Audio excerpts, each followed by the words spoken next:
నమస్తే అండి. నా పేరు సింగర్ అనిత యాదవ్. మాది తెలంగాణ. ఏ ఊరండి తెలంగాణలో? మాది తెలంగాణలో వరంగల్.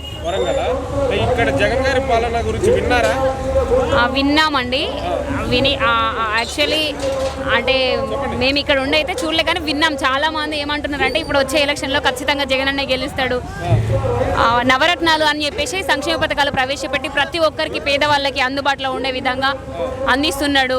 అమ్మఒడి అయితేనేమి, రైతు భరోసా అయితేనేమి, ఆరోగ్యశ్రీ అయితేనేమి, ప్రతి ఒక్కరికి అందుబాటులో ఉండే విధంగా ఇండ్ల పెన్షన్లు, ఇండ్ల పంపిణీ, ఇలా చాలా మాకు ఇండ్ల స్థలాలు ఇస్తున్నారు. ఖచ్చితంగా మళ్ళీ మా జగన్ అన్నే వస్తాడని చెప్పేసి అందరు అంటున్నారు. మేము ప్రోగ్రామ్ చేయడానికి వచ్చినాము తెలంగాణ నుండి ఇక్కడికి. ఇది జగన్ అన్నది సామాజిక సాధికార యాత్ర ప్రోగ్రామ్కి అయిపోయింది, సగం అయిపోయింది, ఇంకా హాఫ్ ఉంది. కానీ అందరు జనాన్ని అంటే వాళ్ళ నాడి చూస్తే మాత్రం ఖచ్చితంగా జగన్ అన్నే వస్తాడు. మా ధైర్యం నువ్వే జగన్ అన్న, మా నమ్మకం నువ్వే జగన్ అన్న అని అందరు హోప్స్ పెట్టుకున్నారు. అదేవిధంగా ఖచ్చితంగా జగన్ అన్న వచ్చే అంటే చాలా వరకు ఉంది.